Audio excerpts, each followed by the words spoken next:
Hey guys, welcome to Feeling Twisty. I want to talk about love and lack and whatever else pops in my mind today. I'm going to start with reading a verse. It's a verse that I grew up with. Vacation Bible school, we'd always sing it. For love is of God and everyone that loveth. I'm not going to keep singing it, but it's 1 John 4, 7, and 8. 1 John chapter 4, verses 7 and 8. Dear friends, let us love each other, because love is from God, and everyone who loves is born from God and knows God. The person who doesn't love does not know God, because God is love. Now, I used to see that as a verse that talked that when I believed in separateness, that we were separate beings, and God was out there somewhere, that there were actually people, and myself included, that could be separated from God, could be separate, tossed in the lake of fire and whatnot. If I don't love, then I'm not born from God, and I don't know God, and I'll never see God. I see it differently now because there is no separation. There's nothing but God. Whatever you want to call it. God, Source, I Am, whatever name. I joked with Dave Breslow on Facebook earlier. He posted something about labels. Labeling, regardless of the label, it doesn't change it. Whether you call it God, Allah. I joked with him. I said, you could call it the Force. And it's perfectly all right. And whatever you want to call it, it's who you really are. This eternal, creative awareness within you, dreaming up this life for yourself, everything you experience, telling you who and what you are being. It's starting to rain now. I hope you can still hear me over the rain. I'm sitting on my back porch. I love the rain. Okay, so back to love. God is love. And the Bible also says that there is nothing made separate from God. That God made everything, and there's nothing made apart from God. And the Bible says that I am one. I, the Lord, am one. I kill and I make alive. I heal and I wound. God is love. But we can be conscious of being something good, something bad, something indifferent. It's entirely up to us to decide what we want to experience. But I know that at the core of it, at the foundation of our awareness, is love, and nothing but love. The Bible in the New Testament says that a house divided against itself will crumble. So if God is love, there can be no lack. Absolutely no lack. There's abundance and love. And that's what's there. We imagine there's lack. We imagine separateness. And from my experience, the more you awaken to who you really are, that you are this source, you are God, you are the I Am. The love spoken of in that verse, 1 John chapter 4, comes naturally because you know who you are, and then you understand who everyone else is. The state they're in isn't who they are. That's not them. Each one is God, acting out all these parts, just like you are. And for me, that love and compassion comes naturally because there is no separateness. There's no one apart from me. Not sympathy. I don't want to sympathize with someone in a state and reinforce that state, But empathy, compassion, empathize with them. Put yourself in their shoes and lift them to a better state, a higher state. There is no lack. We create this world, our experiences, we think there's lack. And we think there's separateness. But that's even more beautiful to me because I've imagined up this world of lack and this world of separateness. But then I get to experience the oneness and the abundance. How better to appreciate who I really am if not having forgotten who I really am? We've forgotten who we are. And then we reawaken. We remember who we are. Oh, what a wonderful experience. It's so beautiful. I'm going to talk about a vision I had a year or so ago. I don't normally talk about this with anybody because what I experience in dreams and visions are solely from me, at least from my own interpretation, what I experience, what I see and learn come to me in symbols that I understand. What I see and experience in meditation and dreams may be completely nonsensical to someone else. And the same for them. What they have, the vision they have, or some symbols that they experience or see in dreams might mean something completely different to me. But I want to share this one with you. I was lying on my bed one afternoon. I had just really had no intentions, nothing specific to do. I just wanted to lie down and kind of just sink into the silence for a little bit. And I don't know how long I was there when suddenly it was as if a giant switch had been flipped. And I was just all of a sudden aware of blackness, darkness all around me. And there was no feeling. It wasn't like I was in clouds or in water. I could feel nothing. I was just aware of this darkness, this complete blackness. I'm not sure how long I was there. It seemed like a really long time, but I had no real concept of time. I know that sounds contradictory. This is another reason I don't talk about these very often, because trying to find the words to describe what I've experienced is sometimes a challenge.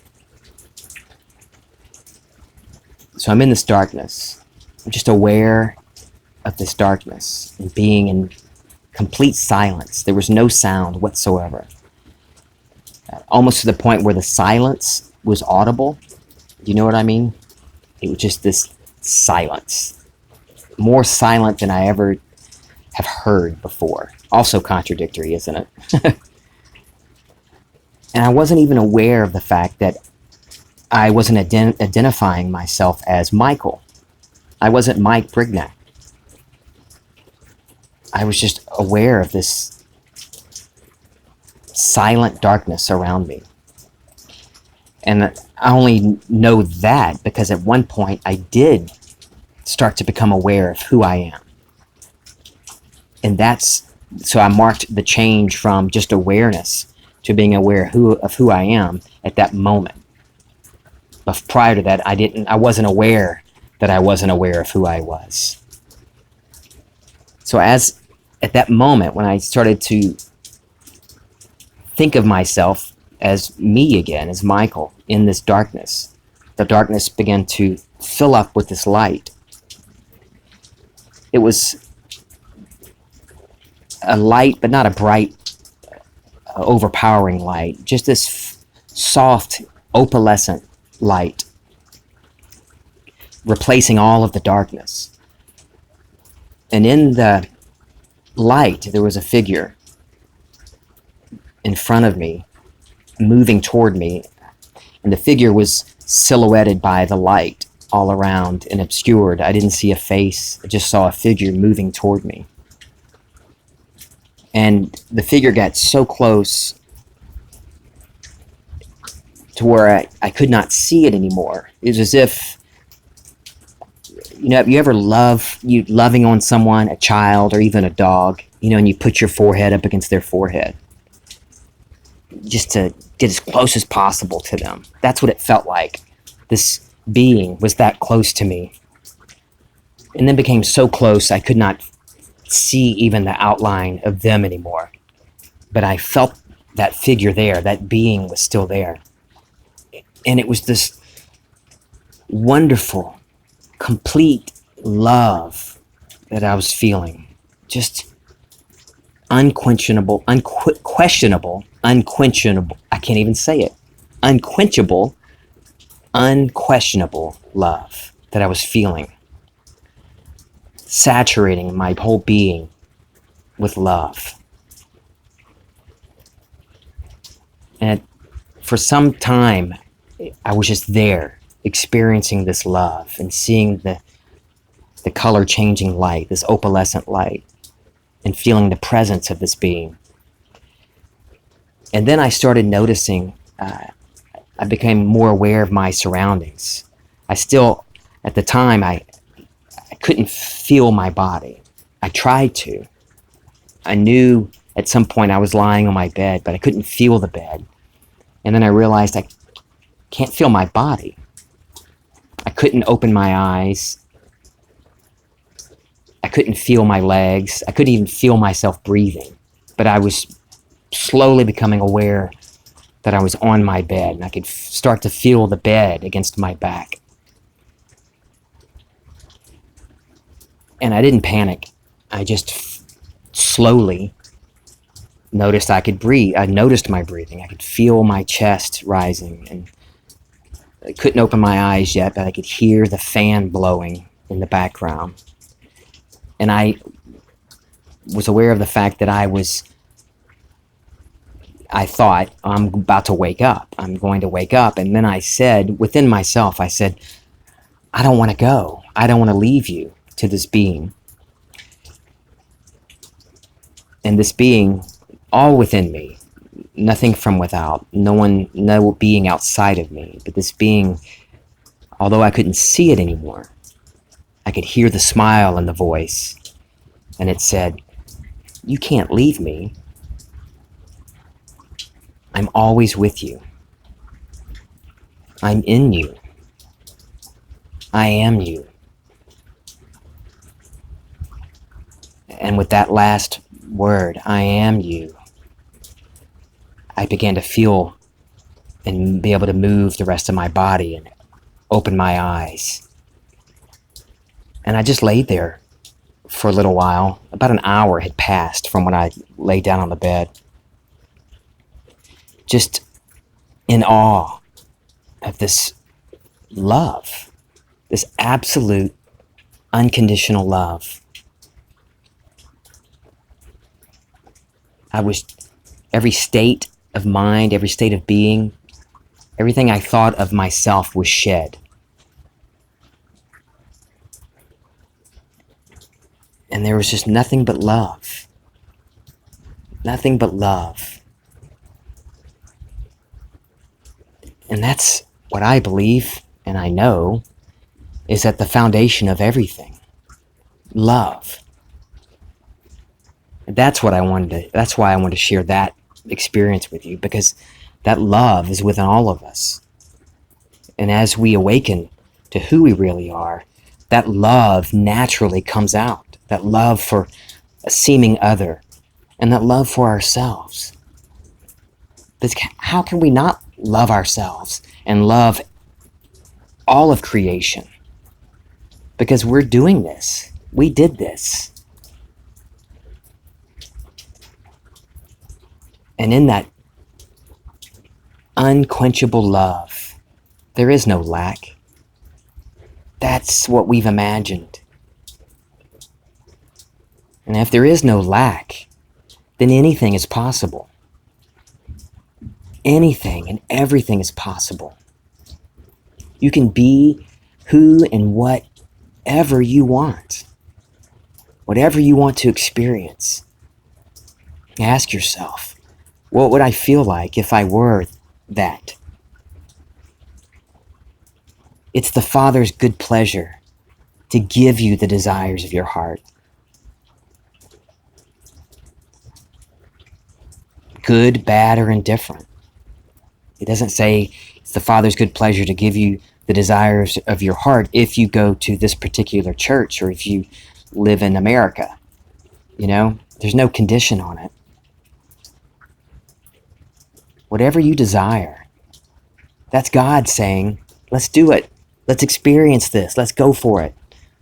Even if it seems absurdly irrational, which I think is my theme for this year.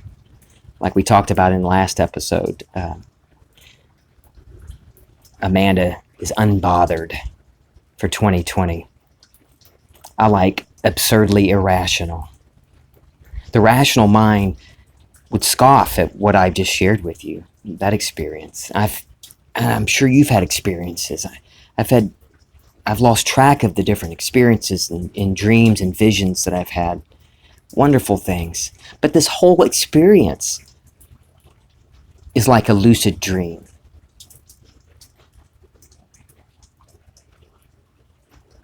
Because who we really are is God.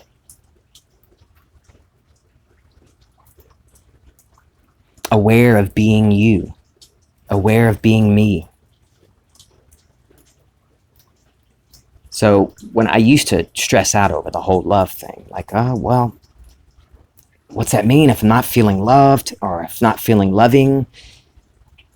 That all comes naturally because that's who we really are. God is love. And the kingdom of God is within you. And like in that vision I had, it can never leave you. It's within you. It is you.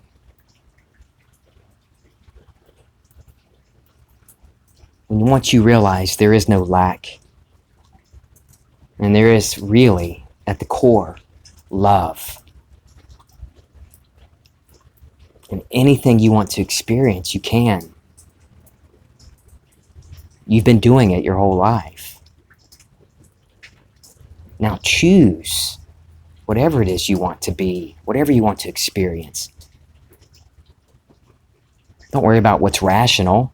There's a quote from Neville. I couldn't find it today. It's from one of his lectures where he talks about someone, wanting a rational answer to her question. He said, well, I'm not a rational person. And that's one of my favorite lines. I tell that to my kids a lot when they ask me, especially my daughter-in-law who's in med school. She'll ask me for something, ask me for advice, and she's like, all right, remember, I have a rational mind. And I laugh, like, Hannah, I'm not a rational person. Your reasoning mind, your rational mind will tell you it's not possible, that you can't be this. You can't fulfill these desires you have. Be irrational. Push through what the five senses tell you. All right, guys. It sounds like a storm's coming. I love you so much, and I'm so glad you're listening. Shoot me an email, feelingtwisty@gmail.com. If you have a question, want me to talk about something, let me know. I'll be glad to do it. This is Feeling Twisty.